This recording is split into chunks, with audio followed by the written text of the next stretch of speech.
it's obviously the ego wanting to interfere here. It must be my ego then, since it's my echo. You know, actually, the echo is gone now, so hopefully the ego is gone with it. They took care of it. So thank you. So the shortest definition of the ego is that it's basically an artificial intruder in our mind and our being, and it's trying to keep us in the illusion that we're separate beings. Okay. We're separated from our own source, our higher selves, and we're separated from God. We're separated from each other. All right, and I like to call it our false self. And that we have, Martin Luther King said that we're all somewhat schizophrenic and that we're at war with ourselves. And it's the false self or the ego that tends to be at war with our higher self. And it tends to harm itself, to harm others, and to harm society. And I know that Dr. Sarah has some input my on version that. of the ego is anything that can be offended. Mm-hmm. If there is a feeling of being offended, Absolutely. For me personally, I know something, my ego is coming up, and that to me is a little bit of a gift so that I can see another part of myself to dive into and examine better. So anytime I feel separated from that person and not feeling love or compassion, or feeling like information is coming towards me when it's triggered and there's discomfort. That's a real indicator for me. And overall, I think we define ego as arrogance, selfishness, greed, a sense of entitlement, even neediness is ego. Right, because when you're in your higher self, you're essentially at one with everybody, you're at peace with the world, and you're compassionate at the struggles that people are having with their egos. And I'm able to look at other people when they're going through their ego drama and say, okay, that's what's going on with them, and so I'm not going to take it personal. But at the same time, I'm not going to let that person pull me into that struggle. Exactly, and that's the biggest challenge. And I'm sure Kim Michaels has a lot. What are some of the challenges that the ego comes up and faces? Causes us to have to face.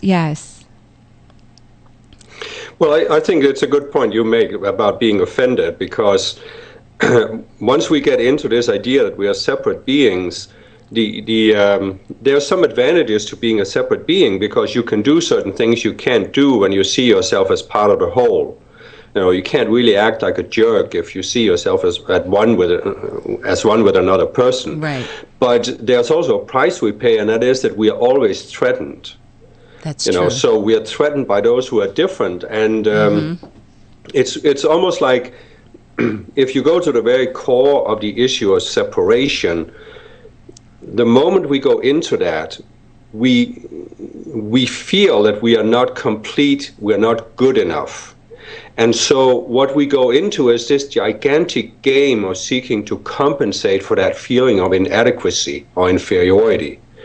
And so the ego causes us to go into this constant struggle of validating ourselves as separate beings, which we can never really do, because as a separate being, you can't control the world. I mean, Stalin, Mao, Hitler, they all tried, and they failed. And if they can't do it, then I probably can't do it. And so what's the point in trying? So we have to, we basically have to come to the point where we say, do I want to continue living in this state of always being threatened, always being in opposition to others, always feeling inadequate, or do I want to try to do something different? And that epic struggle that the ego comes up with, that life is a struggle and you've got to be at war or at odds with somebody, usually them versus us. And then the ego likes to take the side of I am right and they are wrong. And it gets us into this dualistic black and white thinking that we talked about last week, where there is no middle ground. And then you end up up becoming like the Crusaders, where, millions of people were killed in the name of God for these righteous wars. And we have this going on all over the world right now. Dr. Sarah? Last night we were out. I was at dinner with friends in LA, and we got to talking about the ego. We got to talk about how do you bring someone out of their ego, or out of the state of being separated, or even mean or unkind. Right. And we got to talking about love. Yeah. And ultimately, there's two ways to love. And there is a way to love which is tit for tat. You do this for me, I do that for you. Right. I show up in a particular way. And I see that as horizontal love, one-on-one. And then there's a vertical way to love, where you're the source of love constantly, no matter what is coming towards you, without engaging in it. You can always be emitting, sending out love, and bringing more and more love in to shell out and share with everyone. And I think it's really important for those that are stuck in ego, when they've met with someone that's in vertical, giving that kind of love, vertical love, often they're threatened, or they're like, that must be for another reason. And it's got to be fake. And exactly. Can't be real. And later, when they start experiencing it themselves, they have these aha moments of, wow, that person authentically loved me and was sharing something with me for my benefit without wanting anything from it. And oftentimes, it's a lot harder for the person that's more in their ego to even receive love. And yet they say that that's what they want. Everybody says, I want love and I want to receive love. And Kim, can you address this whole concept of why it's so difficult for the ego to receive love? Well, I mean, what is love? It's basically oneness. And this is the one thing that the ego cannot deal with is oneness, because for the ego, it is a life and death issue. If you are freed from the illusion of separation and see the underlying reality of oneness, you are not identified with the ego, and your ego will eventually die. I mean, there's no way around it. So the ego may say it wants love, but it wants its own version of love, which is conditional love. And control. And because what we have been exposed to, or what we have experienced in the world, is mostly conditional love for most people. And it's a love where people may say they love us, but they are actually trying to control us through that love. Or manipulate us or get something from us, which is another form of control. And then that leads to the power game of blame, that the ego, you don't love me the way I want you to, the way I need you to love me, or the way I want you to love me. And then you made a very cogent point about the fact that because the ego is into separation and love is all about oneness and connectedness, essentially, when you're in a place of love, there can't be any ego. It cannot exist when it's in the eternal now and when it's in a place of love. And I found that if you can get people to be fully present in the moment, then there is no ego. The ego kind of vanishes when you are mindful and you're in the present moment, because the ego loves to stay stuck on the pain of the past or worrying about the future, and it has a very hard time with being fully present. And omnipresent love is fully present in the now. I think Dr. Sarah has something to say. And I think you bring up some really great, those are really golden nuggets out there.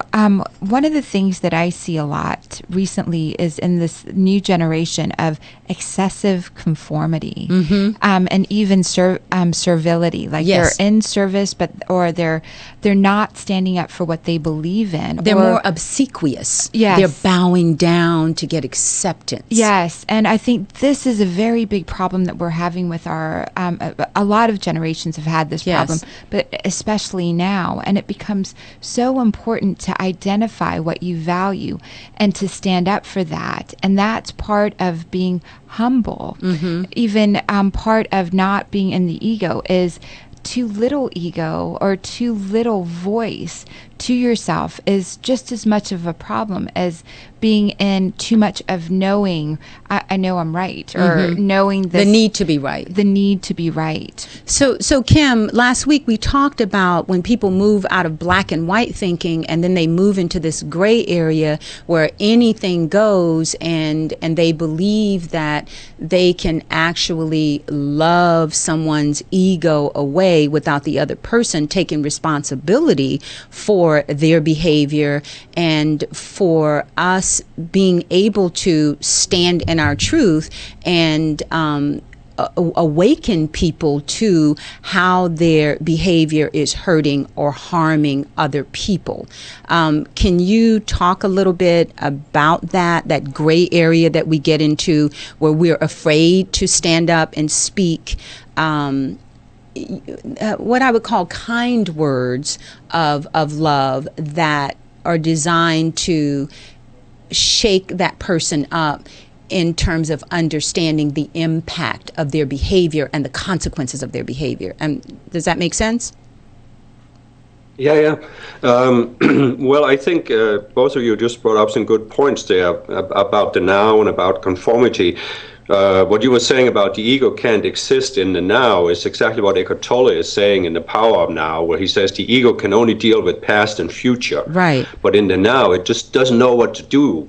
But I think also the conformity that you were talking about, Sarah, is that people are into gray thinking. And I think this is, like we talked about last time, when you start moving out of black and white thinking, and you start seeing all the conflicts that come out of black and white thinking, you really just want to withdraw from that. You don't want to deal with this anymore. So you tend to go to the opposite extreme of being so afraid of conflict that you just do anything you can to avoid a conflict.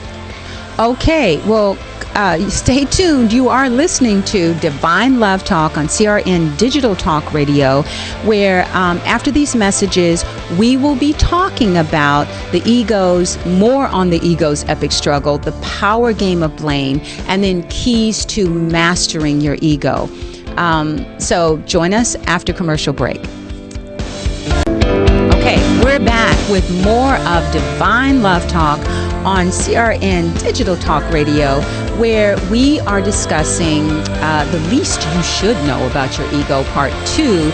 And we're talking about the ego's epic struggle, the power game of blame, and keys to mastering your ego. But before we go back into that, Dr. Sarah and I need to announce that because I was working with new software on iBooks and for Amazon.com, I could not get my book turned in on time, so it won't be ready for the seminar this weekend, and it was going to be released with the seminar, so we're going to have to move the date up for the Healing What Hurts seminar. So stay tuned with us, and I'll let you know when that's going to be. I'm working hard to bridge that gap. So I want to make sure that we got that announcement in. So now we're back to the ego. And Dr. Sarah, you pointed out something about love during commercial break. Oh, we were just chatting, and I love that it came up. Love doesn't hurt. Right? Love does not hurt. There's cruelty and fear are man-made. Yes. And we're so often confused. Well, and I see this a lot in relationships where there's this concept that you can't be in a relationship without a lot of drama and craziness and blaming each other. And I was telling you on the commercial break about this incident with a couple when I first came to LA, and it was right after a party. I was at the Oakwood on the balcony, and they stopped right in front of my balcony to start arguing, and all of a sudden he yells the B word, slaps the woman down to the ground. I'm getting ready to call the police, and he says, B, don't you know I love you? And then all of a sudden she's like, oh my God, he loves me. And this equating love with pain, that's a real misconception of the ego. And Kim, I'd like to throw that one over to you. Yeah, well, there is an old story about how the spiritual teachers of humankind, that I call the ascended masters, were having a council, and they were discussing how they could win over people on Earth, because they were so difficult to deal with, so difficult to reach for the spiritual teachers. And so one of the ascended masters, whose name was Lord Maitreya, he asked, can we win them with kindness? And the answer he got from someone higher up was, yes, but only if you mastered 144 shades of kindness. Ooh, yeah. So in other words, we tend to think that kindness is always soft and soft-spoken and submissive. Yes. But every God quality has both an alpha, which is more an expansive quality, and it has an omega, which is more of the ingoing quality. And so many times we have this false image that if we are kind to people, we never challenge their ego. Yes. And I think that if we are to really avoid the gray thinking that you were talking about earlier, we have to realize that there is a more outgoing, active side of love and kindness. Because really, in that situation there, the man obviously wasn't loving the woman. He was trying to control her by claiming to love her, you know. Yes. And so, but what I'm saying is that wasn't one of the 144 shades of love, because that's a false love that comes from the ego. Yeah, but one shade of love could be that you openly speak your truth, like you were talking about earlier. And many young people today are afraid of doing that, and that's not really love, and it's not really kindness. But I think the important point there is to come to that point where you can speak your truth, but you don't do it with any emotional overlay. Yes. You're not seeking validation. So if people don't accept what you say, you just say, okay, that's fine, but I said what I said, yes. You know, and you let people go. But it isn't kind to let somebody be stuck in their ego and they can't see it and you don't say it. I would agree 100%. And that led me to that whole point about a lot of people thinking that they must make these choices that are always pleasant because they don't want to upset their separate self or their ego. And they certainly don't want to upset the egos of other people, because they know that people who are in their ego will attack. They will, there will be a lot of drama and there will be a lot of craziness. So most people just want to go, oh, you know what? I'm not going to mess with that person. And that's not self-respect. When that happens, you're not respecting the higher self or that other person's higher self. Absolutely, because they, if you don't challenge them, they don't learn that actions have consequences. You are listening to Divine Love Talk on CRN Digital Talk Radio, where we are discussing the least you should know about your ego. So after commercial break, come back for more of the ego's blame games.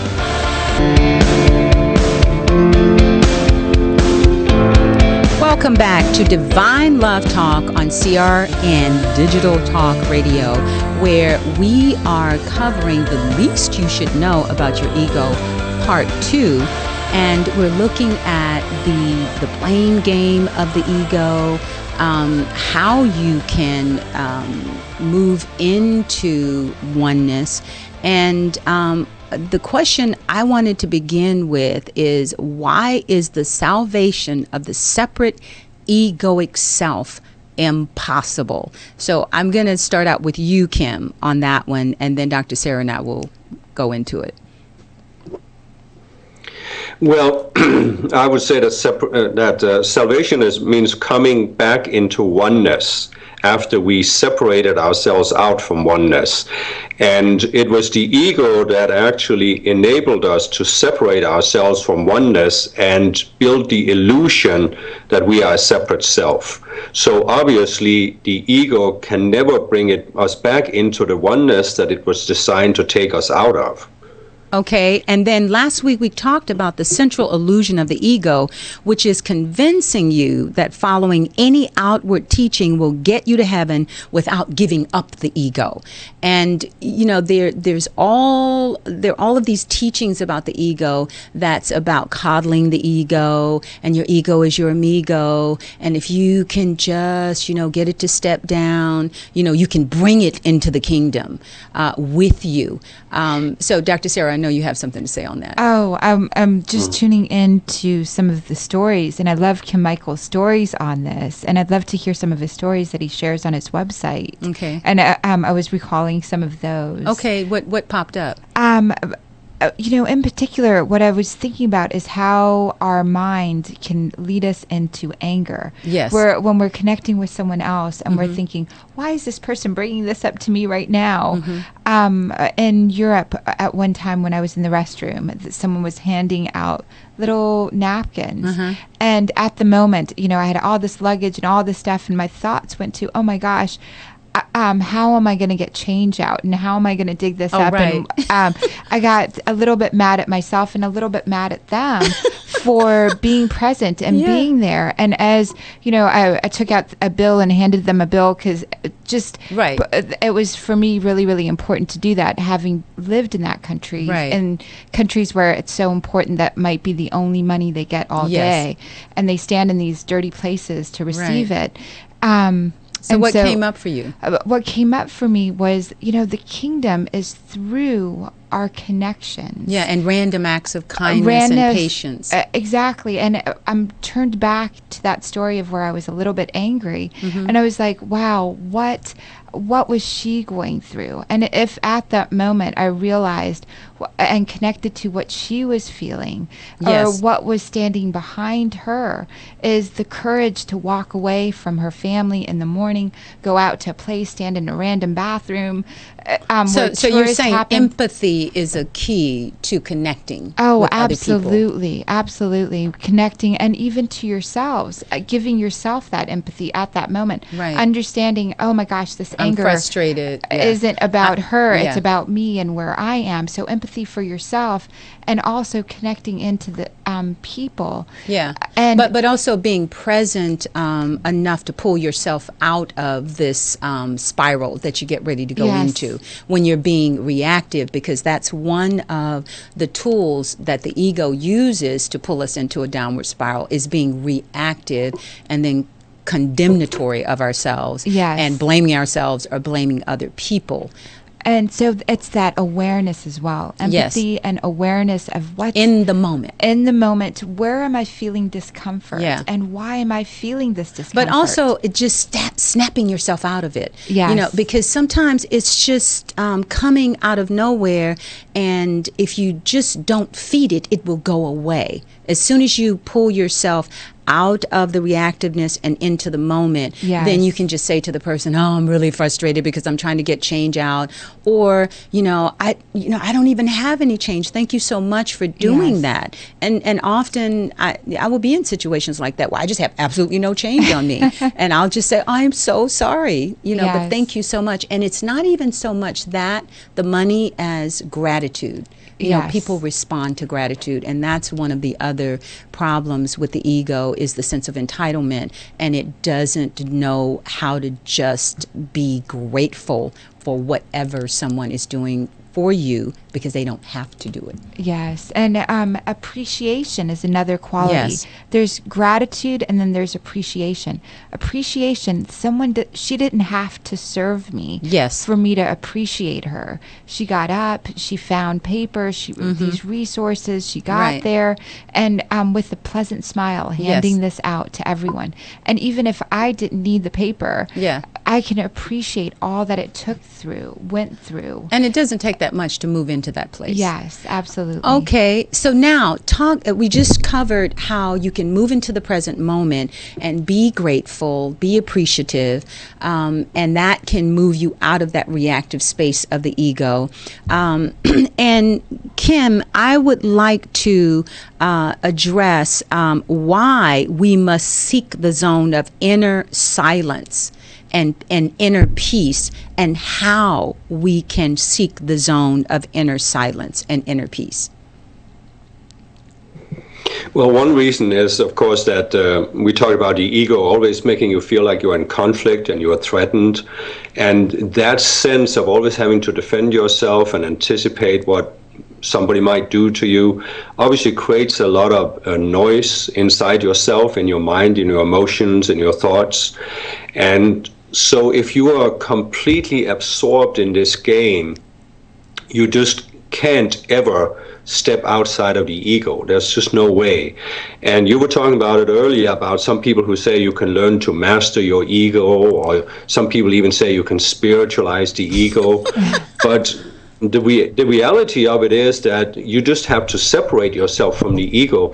But you can't separate yourself from the ego unless you know that you are more than the ego. Yes. And you can't actually really know that as a theoretical concept. You know, I have tried to tell people That's this. True. And some people understand it intellectually and they accept it intellectually.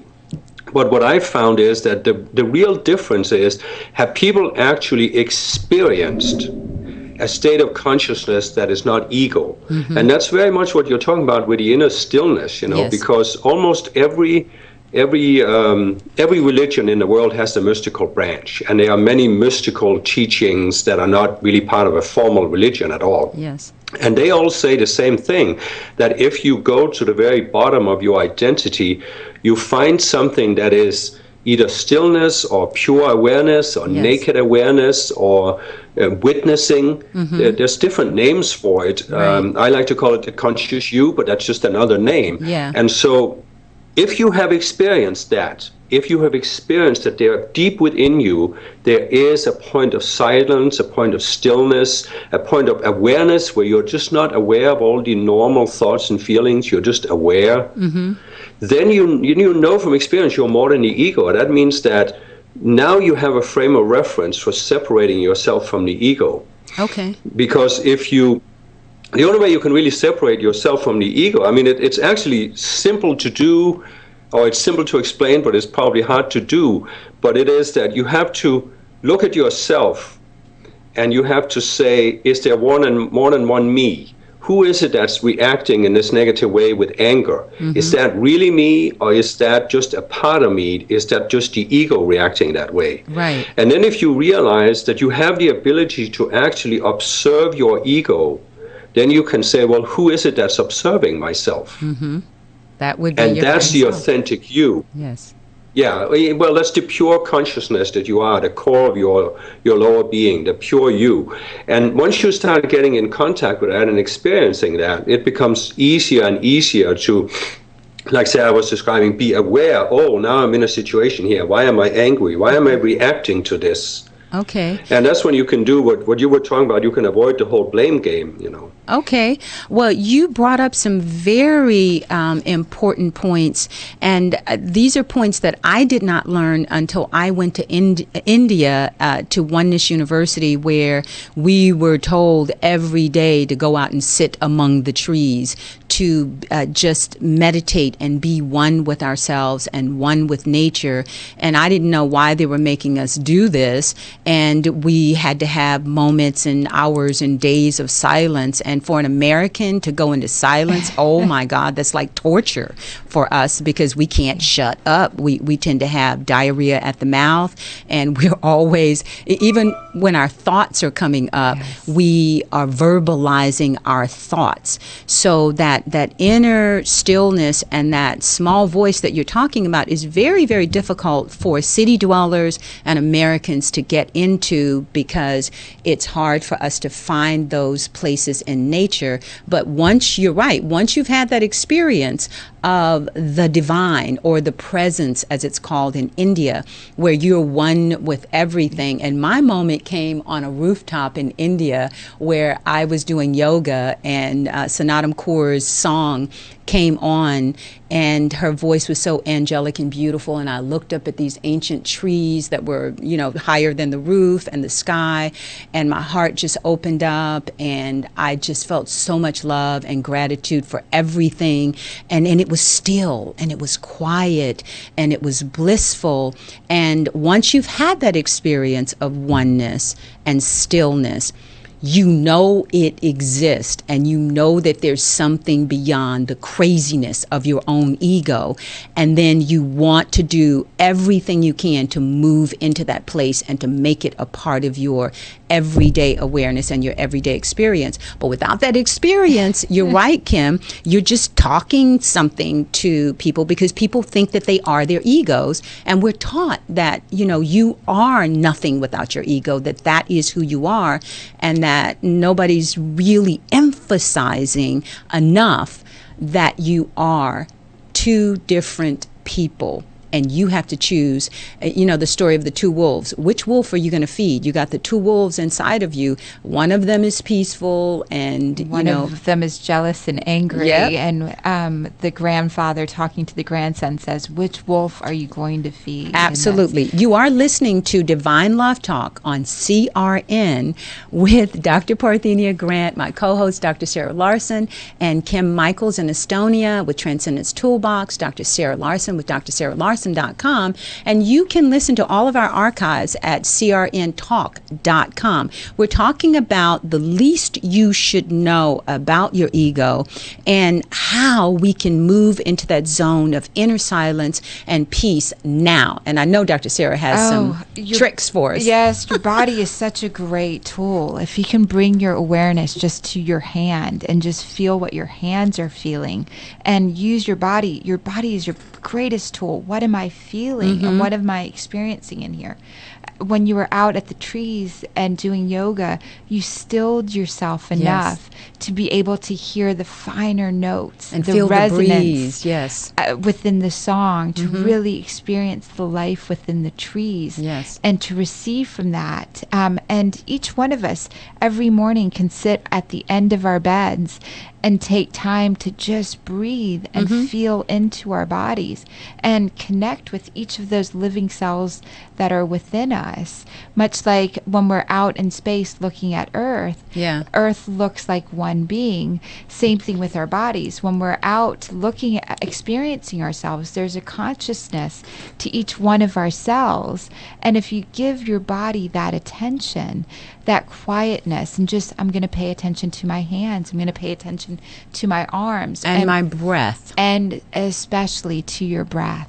Absolutely. It brings that stillness, that inner silence. And sometimes I just have to tell people when they come in to see me, you can see that they're not breathing. Yes. Okay, just take a deep breath. And then they'll take a deep breath and they'll hold it. I said, come on, let it out and just breathe. Yeah. And it's amazing how the brain just starts to function a lot better, and you can move into a place of peace. So again, let's reiterate. You can be present, fully present. That's something very difficult for the ego to do. Yes. Okay, move into this place of compassion for other people and understanding that it's not always about you. The ego always thinks it's about it. Yes. Okay, and it takes things personal, and it makes these assumptions, as Don Miguel Ruiz talks about in the Four Agreements, that the ego takes everything personal, and it makes these assumptions that it must be bad versus good. And just be compassionate with other people and with yourself. And then ask questions. Yes. Constantly Right. ask yourself questions. And ask other people, what did you mean by that? Yes. And when you have a thought, immediately ask yourself, is that true? Yes, is that really absolutely. True? Is that so? If that woman that you saw get hit on the balcony just had asked is herself, that really love? Is that, the B word, don't you know I love you? And if she just took a breath and said, is that true? Come on, isn't there more to love than this? That would bring a new awareness into her space. And for us, we have all these thoughts that are generated all the time. We're bombarded with this inner monkey. Yes. And if we just asked ourselves constantly, is that true? Is that really true? That would really separate that automatic autopilot that we get onto. Responsiveness. Okay, now, Kim, I would like to ask you, given this topic of the ego, and the ego, we know we can't bring it into the kingdom. And every sage and every master out there, they have had to master their egos. Jesus went into the desert, for 40 days, and he was famous for saying, "Get thee behind me, Satan." And when we come back after the commercial break, I'd like for you to answer the question, what is the key to immortality? And we may have a caller. I don't know. We're going to open up the lines and see if anyone is going to be calling in. But after commercial break, we will be asking the question, what is the key to immortality? Thank you for listening to Divine Love Talk on CRN with Dr. Parthenia Grant.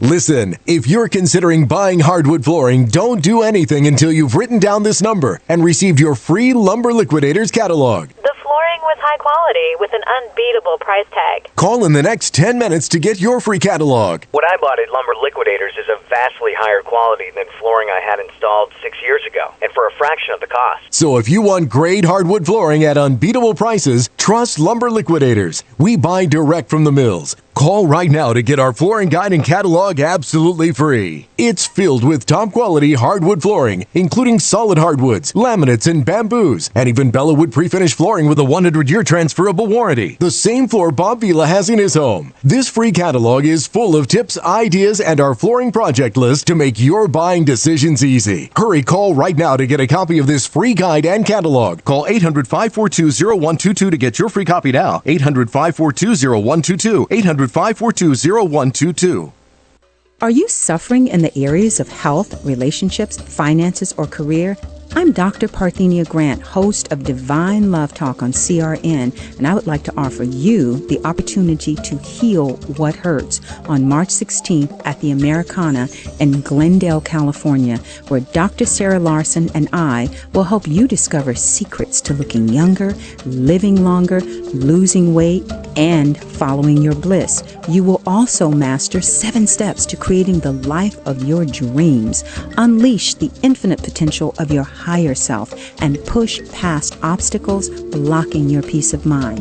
Registration fee includes amazing organic vegan meals, snacks, and kombucha. So be prepared to empower and challenge yourself to heal what is hurting you on March 16th from 10 a.m. to 5 p.m. Call or text me at 818-660-9050. That's 818-660-9050. Or you can find us on Facebook.com under Divine Love Talk. So we're going to talk about Dandy Don's Ice Cream Sundae Bar in a Box. The Sundae Bar in a Box is $149.95. What that is 25 ice cream sundaes and all the toppings, all shipped to you with dry ice overnight. And you can have your own sundae bar. 25 scoops of ice cream, and you choose the flavors. 10 toppings, which is hot fudge, hot caramel, strawberry, marshmallow, whipped cream, stem cherries, rainbow sprinkles, chocolate sprinkles, peanuts, almonds, M&Ms, Oreos, granola, chopped up sugar cones. How do you get it? You go online to dandydons.com, DANDYDONS.com, and click on ice cream sundae bars. Like I said, you can pick your own ice cream flavors. Choose your own ice cream flavors. And what does it cost? $149.95 plus shipping. Go to dandydons.com and order it. DANDYDONS, Dandy Don's homemade ice cream. Bye. CRN listeners, keep up to date with all the latest food, wine, restaurant, and travel news on the What's Cooking Show. We'll talk to celebrity chefs, restaurateurs, travel experts, winemakers, and so much more. Catch recipes, travel deals, and the who's who for all you foodies out there. Tune in live Monday through Friday, 11 a.m. Eastern, 8 a.m. Pacific, and video streaming live at crntalk.com. That's the What's Cooking Show. You won't want to miss it.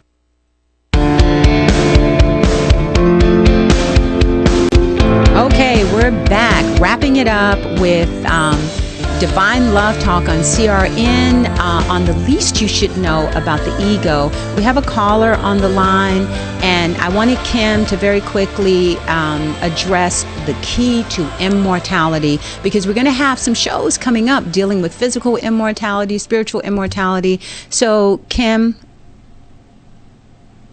Well, the two-word answer is oneness. And that's about as short as I can make it.